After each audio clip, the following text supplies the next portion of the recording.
এখানে আমি তালের বীজ নিয়েছি, ওটাকে আমি একটি দা দিয়ে কেটে ২ টুকরো করে ভেতর থেকে শাঁসটাকে বের করে নেব। এই যে দেখতে পাচ্ছেন শাঁস, এগুলোকে একটি চামচের সাহায্যে বের করে নেব।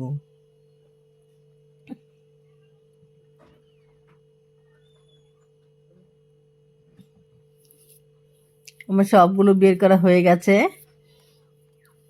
দেখতেই পাচ্ছেন।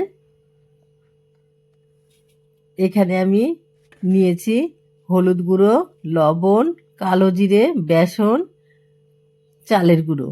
এগুলোকে একসাথে মিশিয়ে একটি বেটার তৈরি করে নেব। আর নিয়েছি এখানে ঝাল লঙ্কার গুঁড়ো।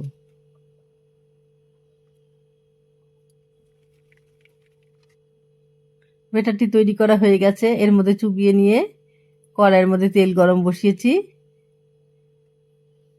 একটি একটি করে কড়াইয়ের মধ্যে দিয়ে দেব।